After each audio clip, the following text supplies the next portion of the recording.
Today I fucked up by swallowing a $150,000 almond. Note: I already told the Cliff Notes version of this story in a comment last week, but I'm bored, so today I'm gonna tell the whole story. Obligatory not today, but a Friday in June 2021, doldrums of COVID, not a time you wanted to be near a hospital. I was eating a lovely granola bar at my desk at work. As I unwrapped it, I noticed an especially large, glistening whole almond on the bar. I noted, that's as big as my thumb. Eating while typing, my mouth got distracted. Suddenly that giant almond had slipped unchewed to the back of my throat, and I thoughtlessly swallowed. I had no idea the gravity of what I had done. I mean, everybody knows that nut pieces can end up undigested, but I had never swallowed a nut so large, not by a long shot. I awoke Saturday morning feeling funny. I had a very small pain just under my stomach area, but no worries yet. I proceeded to drink 2 big coffees and eat my cereal as normal. This was another mistake. After an hour or so, I was rocked with pain and unbelievable pressure in that spot just below my stomach. Soon I began vomiting, rolling in pain and strained vomiting. Then I remembered the almond. We headed to the ER, and when checking in I did say I thought I had an intestinal blockage, but true to form, no healthcare worker actually believed me until they reluctantly did a CT scan. My small intestine was not just blocked, it had started telescoping upon itself, which risks cutting off blood flow to the organ. I was quickly taken quite seriously and was whisked back to a surgery prep area. The next thing I knew, I was in a room with a soft-spoken nurse who was telling me they had to place a gastric tube before my surgery. I was in no condition to really appreciate what that meant, and just then a bull of a nurse entered the room. In a hospital, it seems there's always an employee they know they can call when they need to really hurt a patient to help them, an employee who can hurt people without flinching. This was that nurse. She approached me with the tube, explained they had to feed it through my nose down into my stomach to constantly suction out my stomach secretions, so my surgery site could heal without disturbance for a few days. The bull nurse drew her fist back and basically punched me with the tube square in the left nostril. My nose exploded with blood like fireworks and would not yield, so they decided that tube was too large in diameter. They had to try again with a smaller tube in the only non-destroyed nostril I had left. So she punched me again in the nose with the second tube while I was frantically guzzling water to keep my windpipe closed, and she successfully shoved the tube all the way down until it reached my stomach. The surgery was uneventful, to me at least. They had installed a urinary catheter while I was out, which felt a little creepy to me. I mean, it was medically necessary, but it's still weird to find out someone was poking in your genitals while you're under anesthesia. I spent the next 5 days in the hospital, the first 3 with that tube in my nose, down my throat. My surgeon would visit every day, and I had to recount every fart I had after the surgery. When I was eventually compelled to have a watery bowel movement, the nurses had to observe my shit, make notes, and report to the doctor all about it. Basically, they needed to know my digestive system was still working and not bleeding, and the first time it was reported I had had any bowel movement, the surgeon whistled, "Phew." And with that, phew, I suddenly realized the gravity of all that could have gone wrong with the surgery. When they finally slid the tube up my throat and out of my face, I was on a liquid diet the first 2 days, then given a slightly more complex diet to follow for a while at home. I was discharged after 5 days. But it wasn't over. 2 days home, I was chilling on the couch with some Jell-O in my surgical dressing and abdominal binder, when my incision exploded with about a half pint of sticky brown liquid. Scentless, thank God. My clothes soaked in disgustingness, we rushed back to the hospital, and I was given IV antibiotics for the infection. And another night in the hospital for observation. Please chew your food, or learn to make yourself vomit if you ever happen to swallow a giant whole almond. The total price for that one almond was over $150,000 before insurance. With a hearty helping of public fart and shit analysis, and a bit of medical PTSD on the side. Too long did not read. Swallowed a whole almond on accident, ended up with a 6-figure hospital bill. So I guess after that almond ordeal, you have now experienced post-nut clarity. OMG, I had to have a GI tube put in once when in the hospital for a Whipple. It hurt so bad. When I had to go in later for an endoscopy, it had to come out. The nurse started to pull it out, and I grabbed her hand and asked if it would have to go back in. Yes, I began to refuse to let them take it out, I just couldn't go through that again. She assured me they'd put it back while I was under anesthesia, so I let them take it out. Mine was first too small and kept curling up at the entrance to my stomach, making me gag horribly, and the other was too big and ripping up my nostril. Finally, they had to settle on the too big one and force it in. I shudder to remember it, and it was 2003. Scary incident. So glad you're okay. Shit, that's a new fear unlocked. Might not eat any almonds for a while. A friend of mine died from a similar intestinal issue a year ago. Her intestine basically folded in on itself and blocked everything. She had a history of digestive issues. By the time they figured out what was wrong, she was too septic to recover. She went from seeming healthy to gone in less than 2 days. The Bull Nurse. I am Olga. My mother killed an airstrike. I sleep in spent bombshell as crib. I take steroid to help you. I read. I swallowed a 150,000 diamond, and kept waiting for the diamond to appear in the story. Today I fucked up by trying to pick up my 6 feet 2 inches boyfriend. Today I fucked up by trying to pick up my 6 feet 2 inches boyfriend. I have an absolutely awful back and a 6 feet 2 inches 185 pounds boyfriend. I am 5 feet 1 inch and 110 pounds.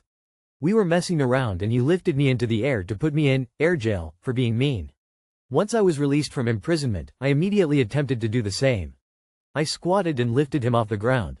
However, in his surprise he moved to try and stabilize us and I fell to the ground and totally messed up my back. I could not move and he could see my spine not line up. He took me to the ER and it turns out I displaced a disc in my back. I now had to do several weeks of PT and was considering seeing a chiropractor regularly. My boyfriend successfully broke my back, just not the way he wanted. Too long did not read.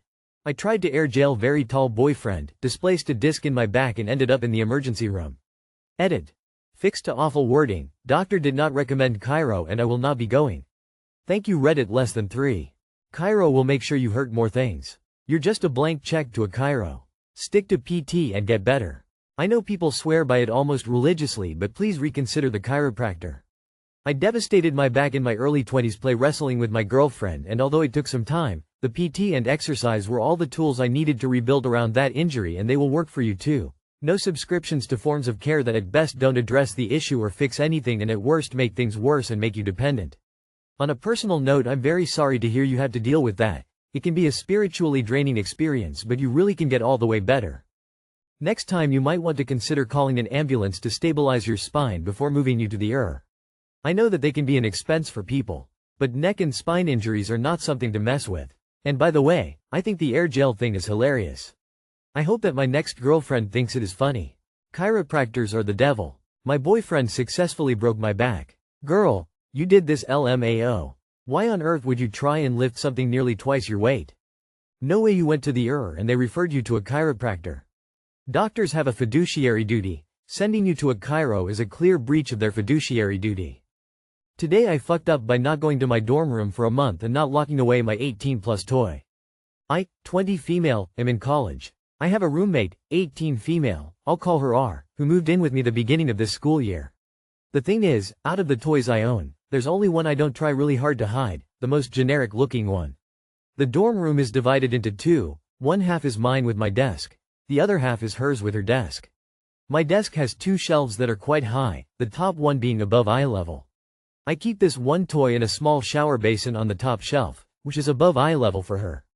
The shelf is around 6 feet high, she's 5 feet 4. Because exam season is finally over for me, I went home for the month, although I did come back once every 2 weeks to bring stuff I had forgotten.